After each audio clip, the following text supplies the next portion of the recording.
Hello everyone and welcome back to another video, and today is a bit of a special one because for one of the few days it actually snowed in Texas, which you can see it's Texas because it's already melting. But that got me thinking about snowflakes and fractals, so I thought as a bit of a special today we could go and take a look at a couple. So let's get to it. Before we jump into all of the awesome fractals, let's try to understand what they're actually trying to tell us. So typically what these fractals are Julia sets, or more specifically, filled Julia sets, which are defined as follows. If we have this recursive sequence for some function f, right? If we take the limit as n goes to infinity, if this sequence ends up blowing up, then that value of original z is not actually in the set.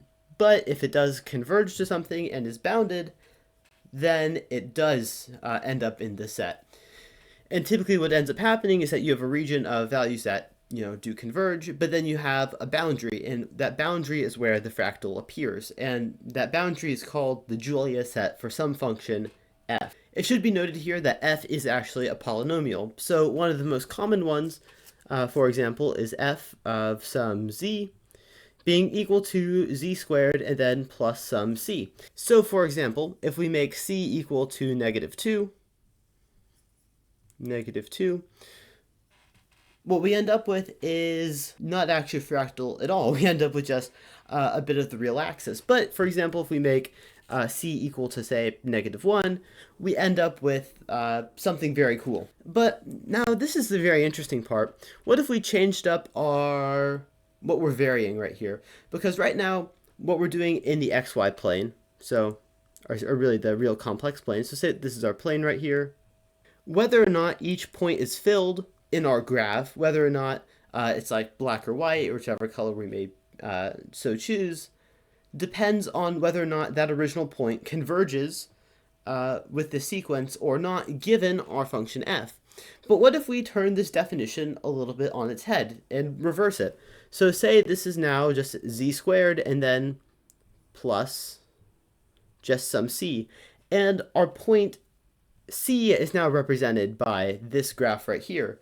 So we're varying c and we're just assuming that instead of starting at some z right here, we're starting at 0.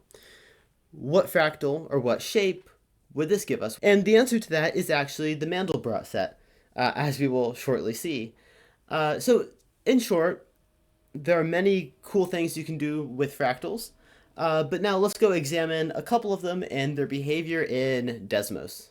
As we just said, the whole idea of these Julia sets is to determine whether or not the sequence, that sequence Zn, is going to either blow up to infinity or stay bounded. So how can we implement this in Desmos and get a couple cool shapes? Well, one way is to just do the following. We can just say we have f of f of f of f of f of f of f, f of x, right? And the point we want to consider, right, because our c here we're choosing, we'll do the Mandelbrot set a little bit later, but our c is fixed, right? So what we're going to do is just have some x plus yi. This right here is the function we want to consider. But the way we're going to get a cool shape out of this is we can either find the boundary, so we can set this equal to, say, some bounded number. But what would be best actually is to get the magnitude of this right here. So get the magnitude of it, because at the end of the day, this is going to be a complex function.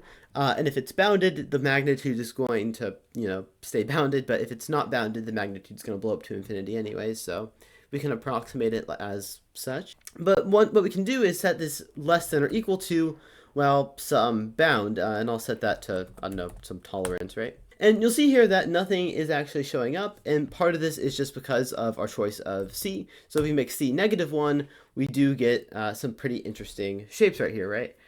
We end up with this fractal right here. And it is a fractal because whenever you zoom in, right, you see that we do have this sort of continuing behavior. And this is limited, of course, because, well, it is Desmos, and Desmos can only do so much recursion. But if we increase the number of f's we have, and we continue zooming in, we see that there really is, well, it just keeps going like this, which is really cool. So if we actually zoom back out, and zoom in a little bit, you see that we do have this fractal-like behavior, which looks really cool. But if we make this, for example, -I, we can get some other pretty interesting shapes. So this one kind of looks like a tree. But again, because this is an approximation, in that this is Desmos, and Desmos, a lot of the time, it says this plot has fine detail that has not been fully resolved, right? There are limitations in Desmos, right? So it's always good to try to take this and manipulate it in other ways to see if we get a different result. And one of those ways is by just taking the real part of this whole function right here. This can get us something pretty interesting as well. So you see that we now, yeah, we have this right here, which looks incredibly wacky. But you see that there may be some fractal-like behavior in here if we zoom in enough, right? Oh my goodness, that's giving me a headache. But at any rate, yeah, I'm taking that off the screen right now. Oh my gosh, that's nuts. But I'll leave a link to this in the description so you can play around with it and get a feel for the different sets. But now the time has come for us to try to remake the Mandelbrot set in Desmos. So the way we're going to do that is by making, well, a new function, or we can just actually adjust our old one, just make C an argument in it, right? So we can just do that, and now it's screaming at us because our other f's didn't have a second argument. But what we can do then is say we have f of 0 and then comma x plus yi.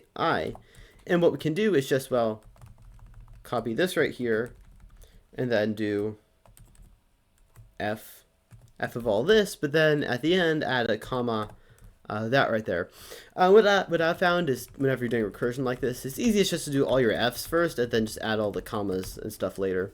So we have this and then comma paste, boop.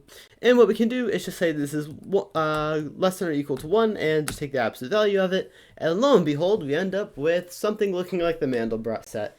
Again, it is Desmos, so the quality might not be 100%, but you can see it if we zoom in. There is some interesting behavior going on. So we've made the Mandelbrot set in Desmos, which is always good fun. So again, I'll leave the link in the description so you can play around with this. But now I've actually been playing around with this inside of Python, and I've come up with some pretty cool graphs. So this is the bit where I'll stop talking and enjoy the rest of the video.